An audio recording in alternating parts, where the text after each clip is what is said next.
Ayun, Miguel of shoutout po sa inyong lahat. Magandang umaga, magandang gabi, magandang hapon, magandang tanghali, kung saan man kayo ngayon. So ito po mga kababayan, ako po itong malaking katanungan po ito at ito po yung misteryo. No, akala ko po na nagkakaroon lang ng himala or nagkakaroon ng milagro ay yung usaping superstitious, di ba? Katulad ng engkanto, maligno, yeah, yung mga diwata, yung mga magic, mga salamangka. Akala ko ganun lang nagkakaroon ng mga himala, di ba?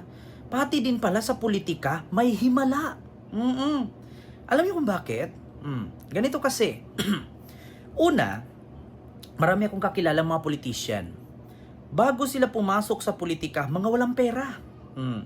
Nagulat ako after 3 years, after 6 years, pagkatapos ng termino nila.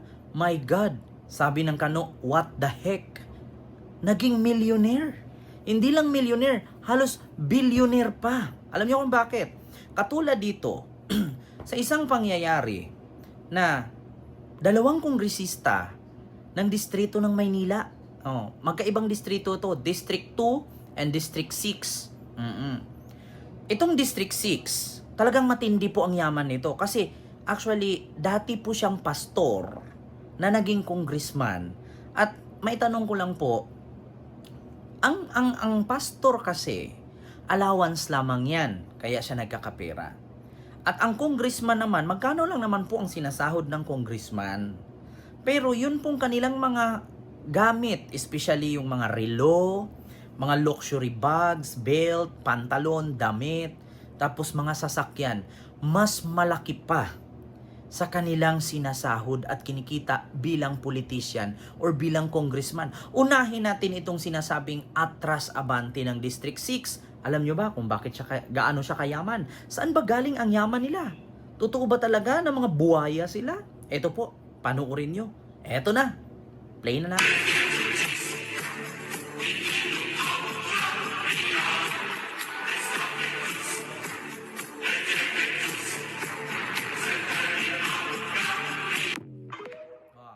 Ulitin ko ha. I-explain ko sa inyo. Una, lifestyle check. Abante and Luistro. Ayan. Si Abante meron siyang 2.5 million na Rolex Sky Dweller na limited edition. Sunod.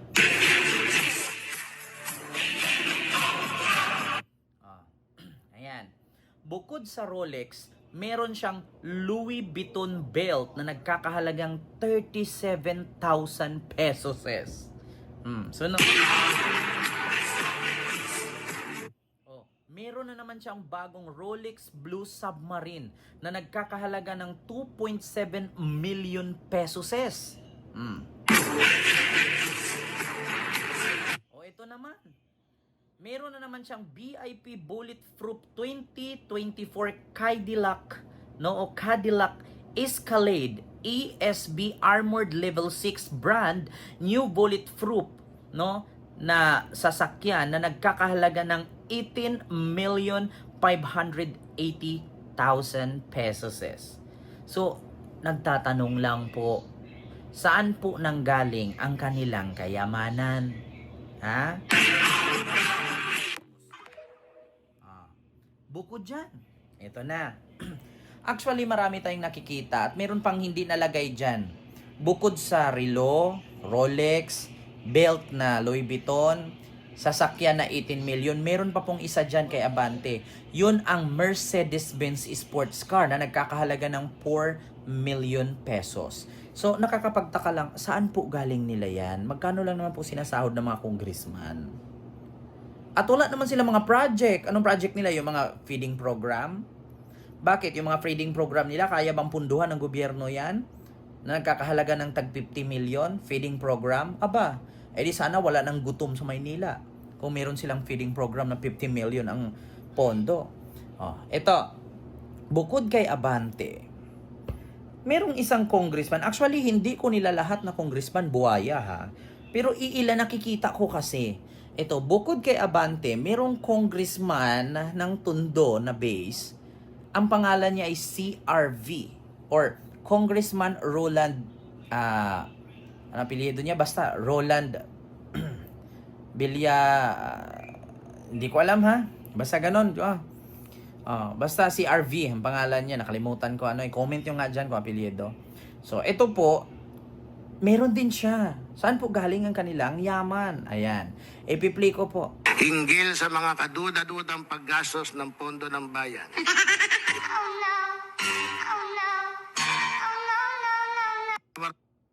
Oh. Ayan po ang halaga ng kanyang pera.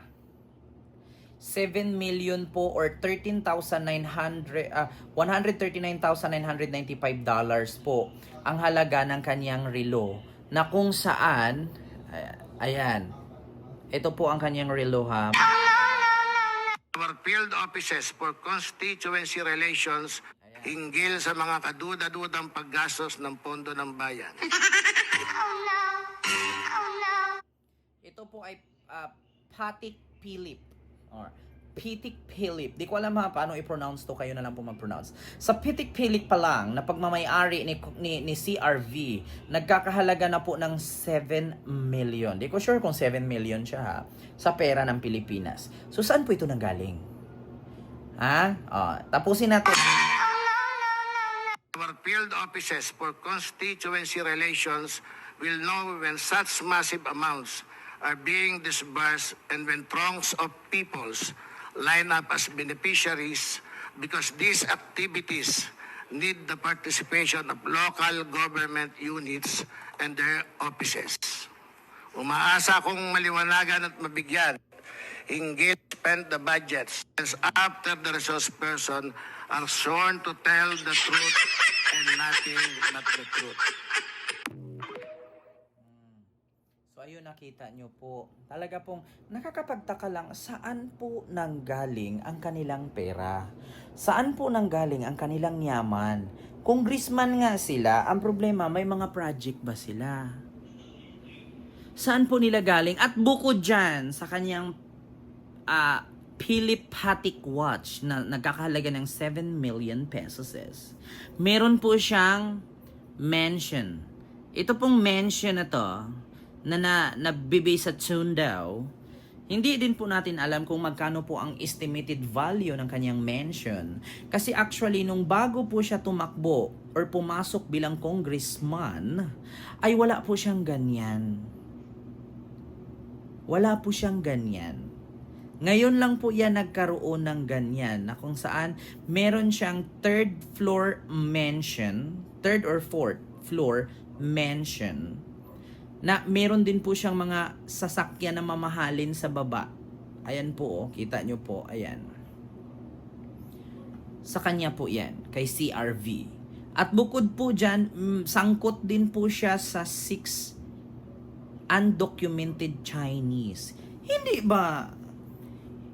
ba miyembro ng Pogo yon? Isip-isip mga kababayan.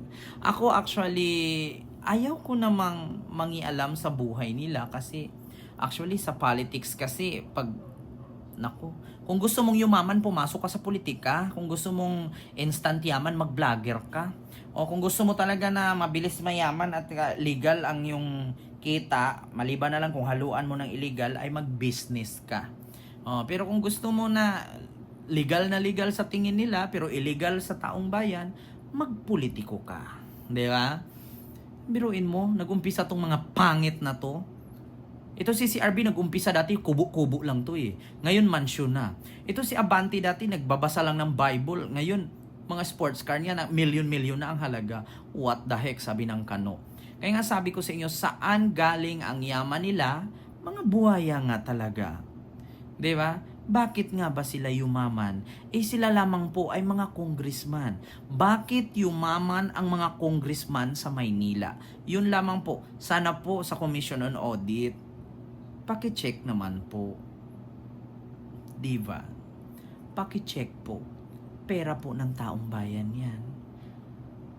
Baka naalala nyo si Roderick Paulate na issue sa ghost employee. Ito kaya mga congressman na to, baka may mga ghost project to na haligi lang. Pero milyon-milyon ang halaga. And thank you. Huwag kalimutan mag-like, mag-share, at mag-subscribe Mga Eskonians, mag-ingat kayo palagi. Mapagmatsyag, mapagpanuri at mapagmasid bago bumoto. Ibasura nyo na ang mga buwaya. Nakakamatay sila. And I thank you. God first.